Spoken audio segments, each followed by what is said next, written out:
Hallelujah. Welcome to this study day that God has given to us, giving us an opportunity to share and continue the message about the veil must be torn. Now, I had promised you on our second day that today we shall tackle the tearing of the body and the soul. But before that, let me explain the structure of Adam, the way God created Adam in the Garden of Eden. Because we had said yesterday that Moses' tabernacle was the structuring of a human being. So the human being was structured by God in the Garden of Eden. And that is the place of good reference for this message, because Adam used to talk with God face to face. So we read in the Bible that God made the clay, formed the clay into a statue. When the clay was standing lifeless, it is called a statue. Without life, it is a statue.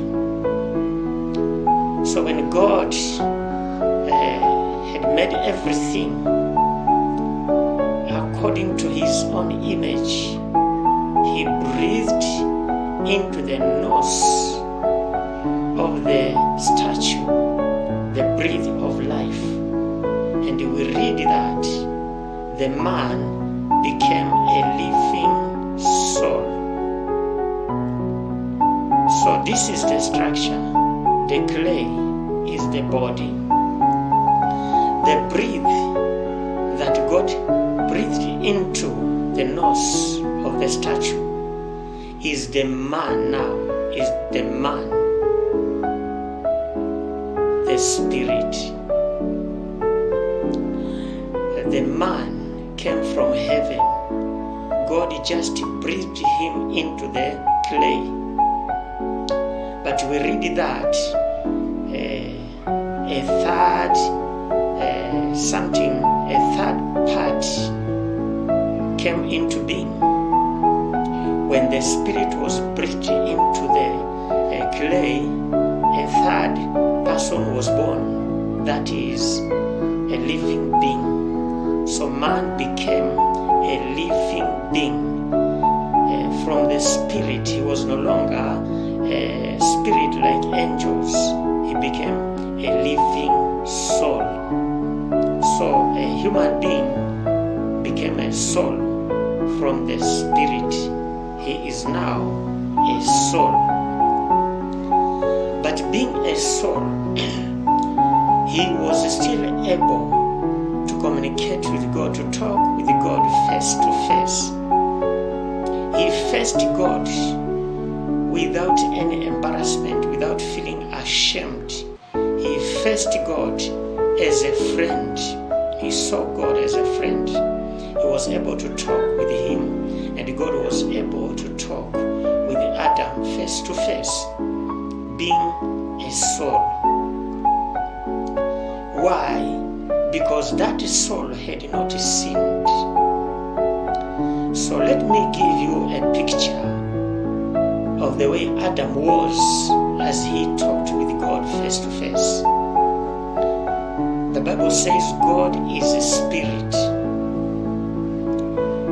So, God being a spirit, for the soul to talk with him face to face, that soul must be spiritual, meaning the spirit must be over the soul.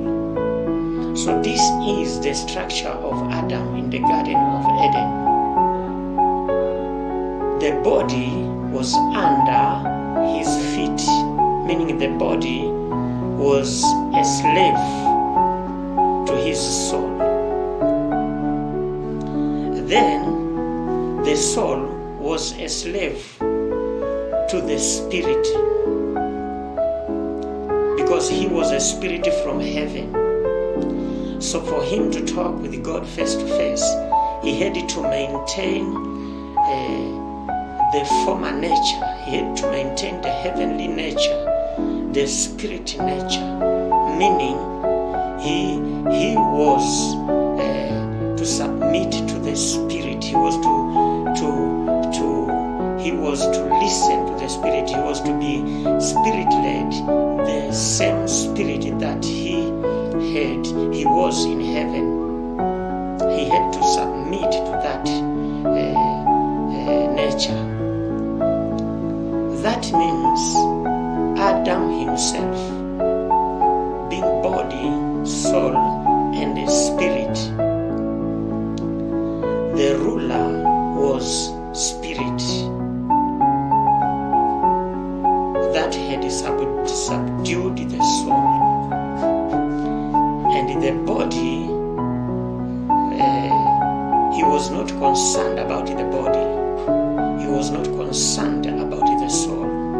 He was concerned about the spirit, because he was a spirit. When you draw that picture, you will put the body inside, then soul as the outer layer, and the spirit on the outside. It means that the spirit is on the outer court. The spirit is in the outer court, not in the inner court. So when the spirit is in the outside, when the spirit is the outside layer, followed by the soul, and then the body, Adam has the courage to face God, because he is in the spirit.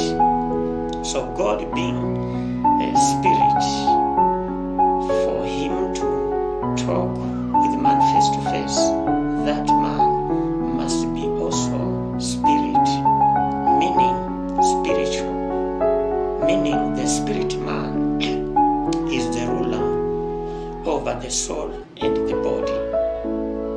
That is the nature that Adam was in the Garden of Eden. So the spirit was over the soul, then the soul was over the body. So man could hardly be controlled by the body, because the body was in the inside. Something changed when man sinned. When man sinned, there was a twisting. The body that was in the inside came to the outside. The soul became a servant of the body. There was an interchange of the nature. So man no longer was a spirit. Man was flesh.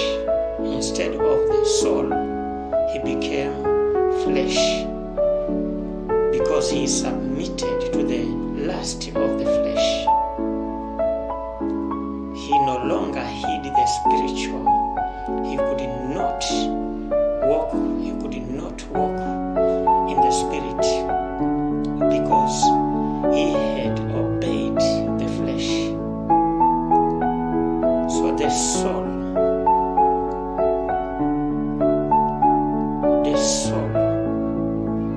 became a captive of the body.